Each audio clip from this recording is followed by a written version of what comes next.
For him, failure was not an option. The lives of 3 U.S. astronauts were at stake. As a NASA flight director and manager, he helped save the lives of the Apollo 13 crew and landed himself a place in history. He's been portrayed in film by Ed Harris. His story has been told in countless books and movies on the U.S. space program, and he was awarded the Presidential Medal of Freedom in 1970. Hello, I'm Ernie Manouse. Coming up on this episode of Interviews, our conversation with NASA flight director Gene Kranz.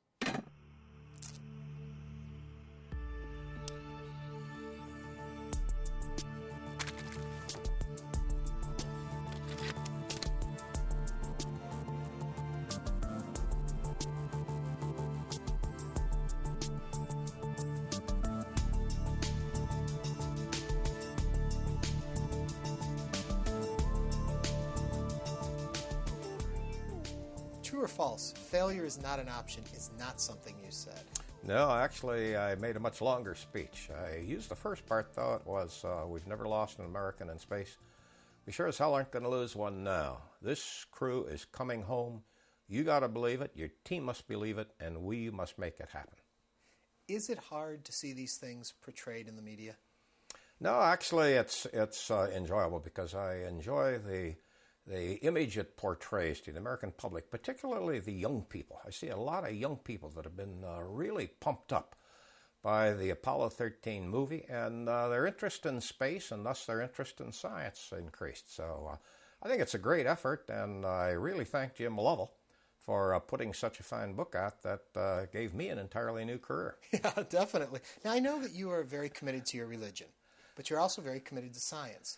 How do both of those merge for you? Oh, I don't see any conflict at all. Basically, I take a look out at the universe and say, oh my golly, the pictures we see from the Hubble telescope say something out there must have put this all in place. It's too beautiful to happen by accident. Yeah. Take me back to all of the hoopla surrounding Apollo 13. When it was going on, do you think about what the outside world is thinking, what's going on, or are you so in the moment? No, we were, and this is pretty much true of any mission that we've ever flown. In the early years of space, we just got used to the media looking over our shoulder to the point where it was a non-issue. And as we went through Apollo 13, the only thing that was sort of a pain was the press conferences that had to be called because, again, keeping the media informed, and we had a very sharp and intelligent media. We had the dedicated science reporters, those people who followed space, so they could ask the really tough questions. So the real issue was finding the time to go over and give them the update that they needed, and invariably in many of the missions I got the midnight update where the media had been out in the bars for an hour or two out there, and they really asked the tough questions. Is that a problem, and is there a place that has to be? And by that I'm asking, you're trying to do what you're trying to do, in the case of Apollo 13, save lives. And you've got the media there needing to have answers, questions. You think about it today in the situation with the war that we're going through is, what responsibility do you folks have to informing the media, and how much should be your job to get it done? To me, I believe that every individual controller has a responsibility to communicate his part of this overall effort. Frequently, we would find a broker.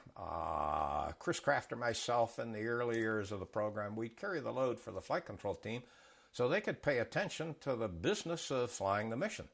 But whenever it was appropriate, we actually brought our controllers over so they could face the press. It's a good experience for them. I loved playing.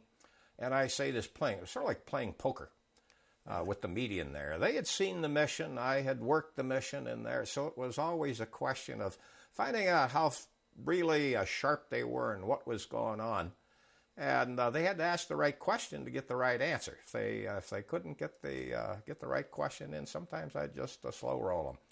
But overall, I enjoyed the interaction with the media. I believe that it's our responsibility and the business of mission control, because we have to communicate to the taxpayers, and the better we inform the taxpayers of what we're doing, the greater the support we're going to get. When they were making the movie Apollo 13, how much interaction did you have in that, and was there the struggle between telling a good story and telling the truth? This was the movie Apollo 13 was very interesting, particularly how it originated. One of my controller, Jerry Bostic, his son went through the University of Houston, and when he graduated, he said, "Dad, I want to go out to Hollywood." Well, his dad was very open-minded, so he said, "Sure, go do it."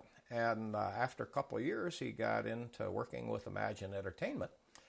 And Jerry's son had grown up knowledgeable of space, so he knew Jim Lovell was writing a book. So they said, "Gee, that would make a heck of a story." And he had to convince the investors out there. So they came down. I had an opportunity to talk Apollo 13 with the investors before.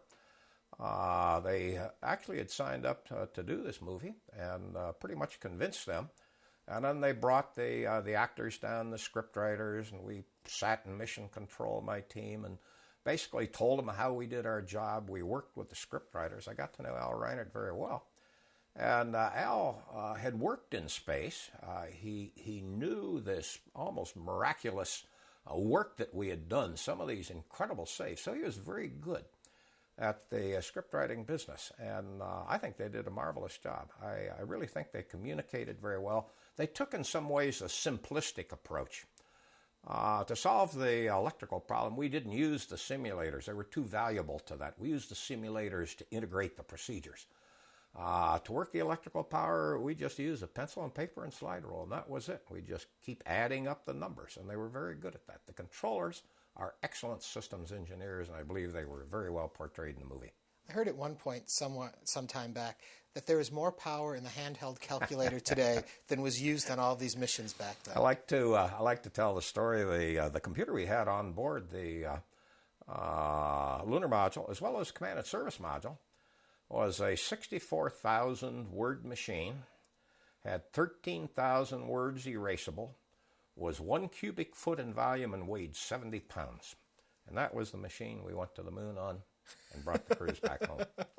That is amazing. I also heard that the show you see up on the big screens were slides that were being manufactured. Actually, what we did is when we had the large screen display, we actually had a coded slide in there, and we would actually scratch the emulsion off the slide and then project a colored light beam through it. And that's how we actually operated the displays we had for trajectory. Anytime we would plot a trend, but it was principally the trajectory controllers we call the guys in the trench that actually used these big screen displays. Yes, it was, we used to call it the Bat Cave.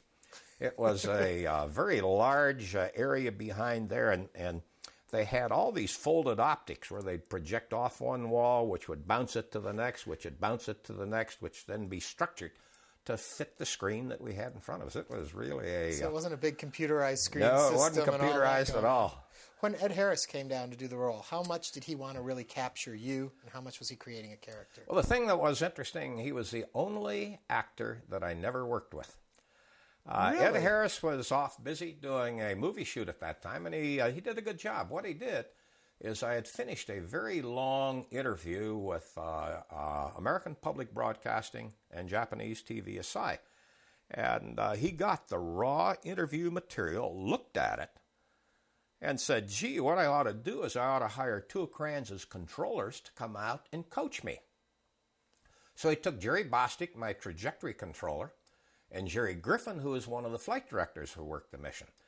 And I believe in that fashion, I think he probably captured me maybe better than if he had worked with me directly in there, because these guys are very good observers in there. They sort of pick up all your peculiarities where you tend to cool down, power down a bit. You don't want to appear too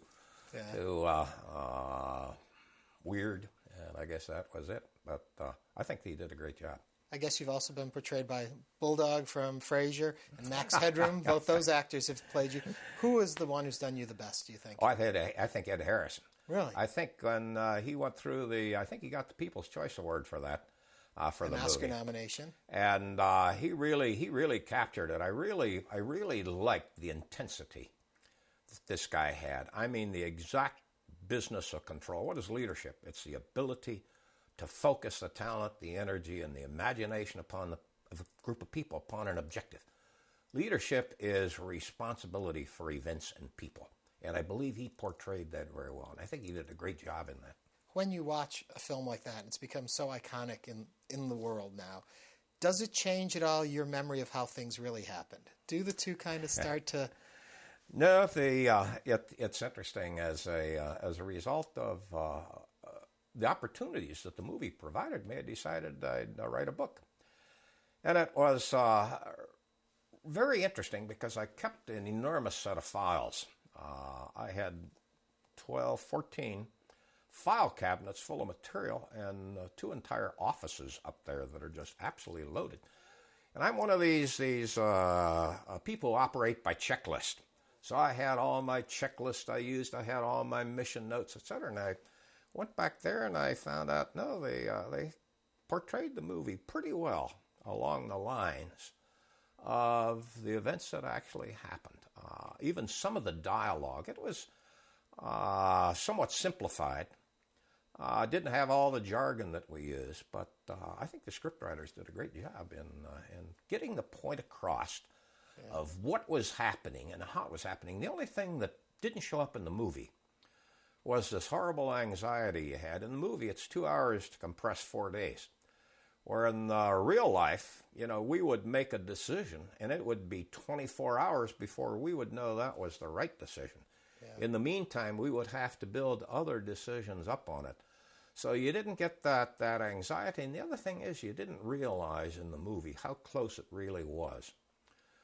They left many of the events out that I think were even more difficult to work with, riskier to find solutions to.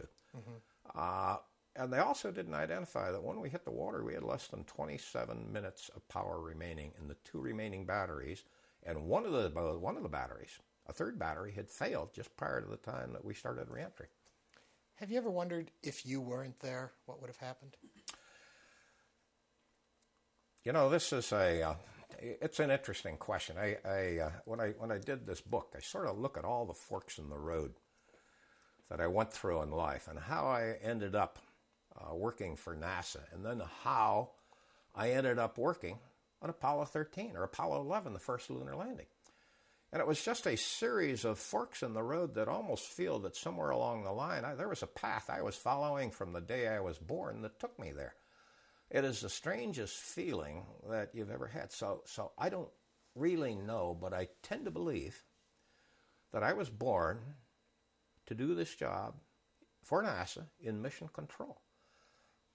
It's the way I opened my speech when we were getting ready to go down to the moon for the first time. I had that mission responsibility. And my controllers had now left the operations room. They had just a few minutes break before we'd come in, lock the control room doors, and when those doors were locked, there were only 3 outcomes. We'd land on the moon, we would crash, or we would abort the mission, and 2 of those options were bad. And this is something that had never been done before, and we had a bunch of 26-year-olders in there. And I just felt I was probably the most emotional of the flight directors. I just felt it's time to really talk to these people and tell them how much I love them, how much I think of them, and what really we are trying to do this day. And I started off with a speech. From the day that we were born, we were destined to be in this room this day. We will do something that has never been done before. It's going to be a first. It's going to be a first for our nation.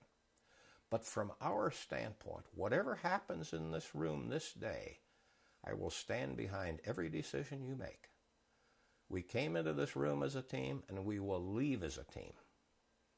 That was a very private conversation, wasn't ever recorded. But each one of the controllers really, this came together incredibly. We then locked the control room doors, and then we entered the battle to get to the surface of the moon. It was a battle every step of the way to get there. And there were many things that happened. We had trajectory problems. We were halfway to our abort limits. We had communications problems that we thought would bring us to our knee. We had the computer problems. As we got down low, we were now landing long. We were in a boulder field. We were counting down. At the time we shut the engines down, we were counting down to a land abort decision. We shut those engines down with only 17 seconds of fuel remaining. That was probably the finest performance I've ever seen in my teams in mission control, because there was no other option that day but to land or abort. That was it.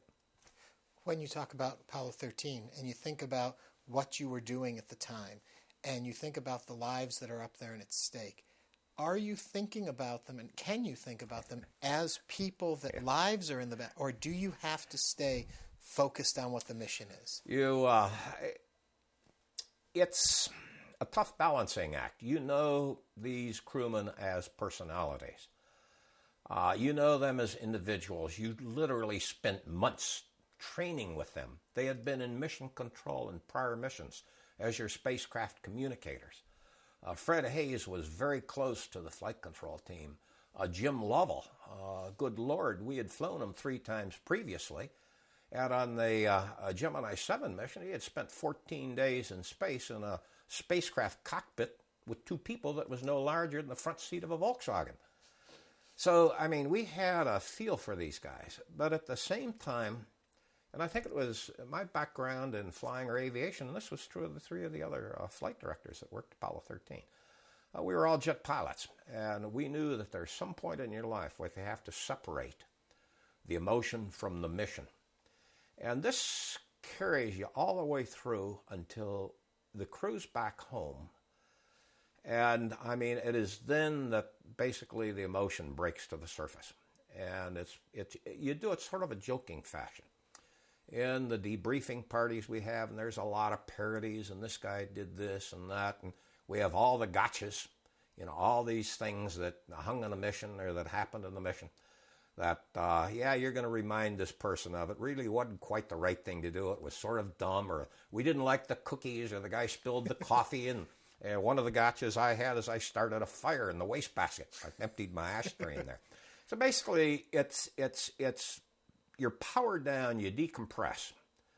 Almost at the instant of landing, you start that decompression. You go through a series of parties, but you're so tired after the mission that the first party you go through is just a semblance of partying. All you want to do is just get home, take a shower, and get some rest. And then you start thinking about all these things that happen. And it's during the parties that some controller come up and say, "Hey, did you know I did this?" And I say, "No, I did not." And he says, "Well, you were busy enough. I thought I'd assume that responsibility on my own." It's really a marvelous time. But to answer your question, yes, you have to separate. And that's part of the business that we learned to do. And I believe we learned to do it better in the earlier programs. We lived with the loss of the Apollo 1 crew, Gus Grissom, Ed White, and Roger Chaffee, mainly because we were aviators and we recognized we had to come up and accept our responsibility for that failure, fix the things that needed fixing, and then get back on track for our crew of Apollo 1 and John F. Kennedy. And we were able to do that in those days because we fully expected to lose crew members. Later missions, as you went through Challenger, this proximity to flight test and risk. These were a bunch of new young kids that were flying these programs. Some of them were older and experienced. Flight director Jay Green and a few others. But basically these were new kids who hadn't lived with this and hadn't accepted this. And this devastated them. It brought them to their knees. And that's one of the things in mission control. If something happens bad, you're the survivor and you got to live with it. I believe in the early days we had a better ability to handle it than current generations. This is probably going to seem like an unfair question, but is the loss of lives ever worth it for what we've achieved in space? Oh, I believe it certainly is. I don't think it's unfair at all. I believe that risk is the price of progress. If you want to do anything in life that is worthwhile, you're going to have to step up to the plate and be challenged to hit that ball. It's the same way in spaceflight. It's the same way in progress within our nation. If we did not have the technologies from the early years of space, we would not have the economic engine of our country cranking along the way it has for the last 3 decades.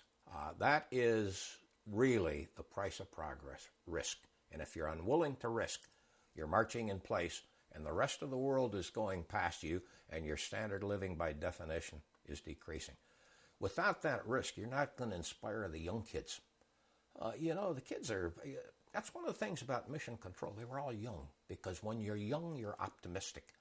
As you get older, you tend to be a little bit more pessimistic, you've been burned, you're a little bit more cautious, conservative. That is why space is a young person's business, and I hope to God that we can get going back to the moon and then on to Mars so we can challenge these young kids to move forward, step up to risk. The lessons you learned in Master Control and all of this experience of yours, what can our viewers take from that in their own lives?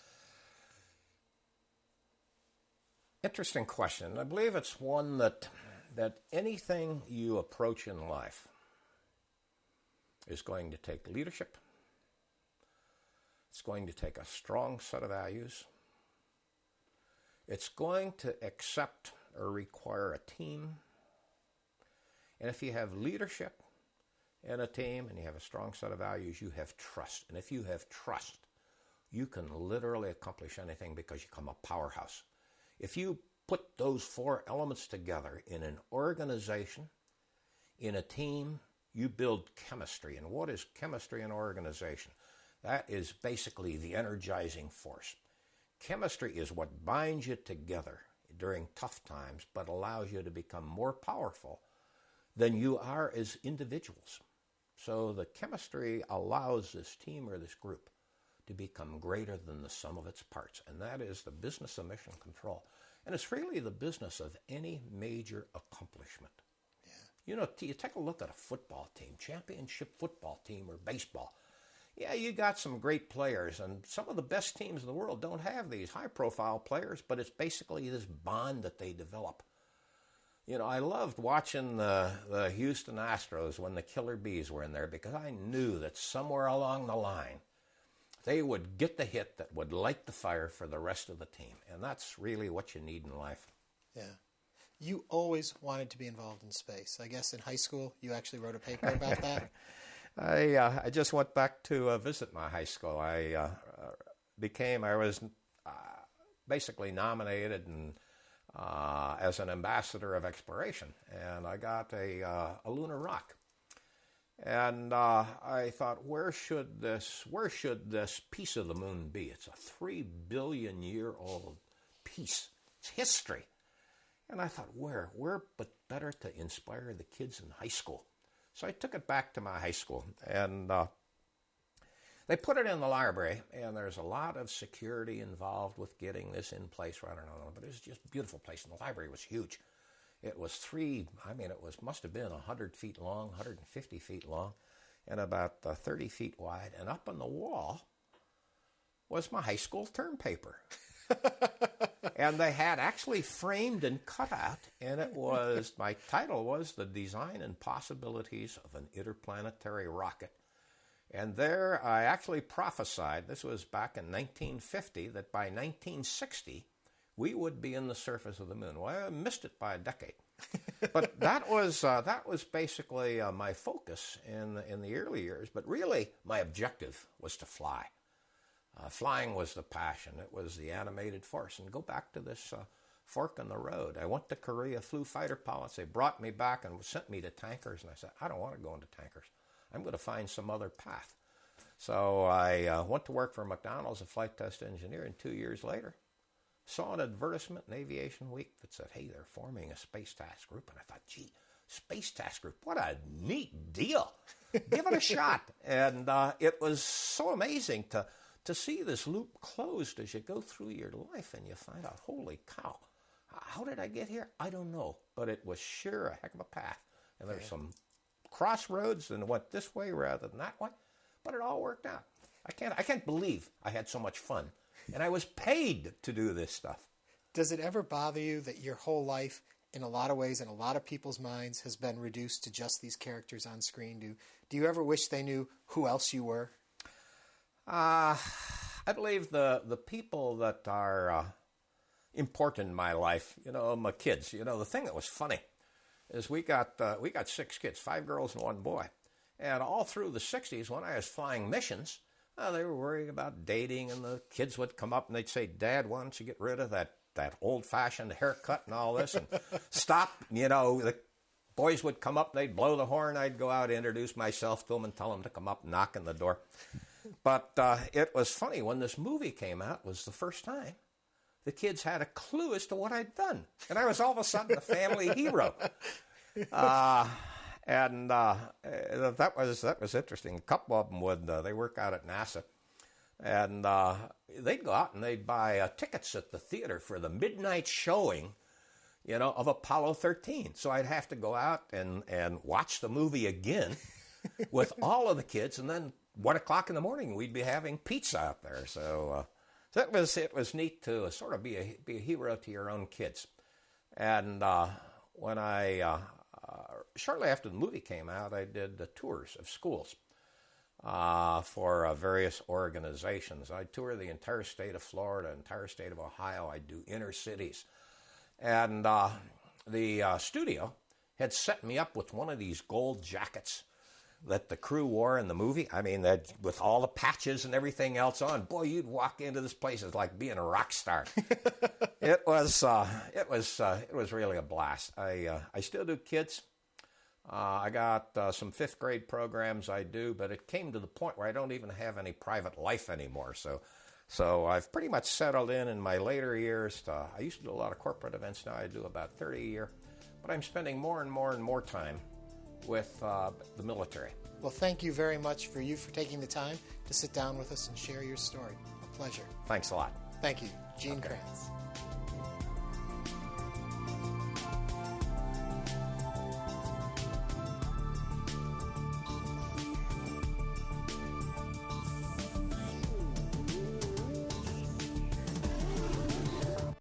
To order a DVD of this or any episode of InnerVIEWS, please visit HoustonPBS.org.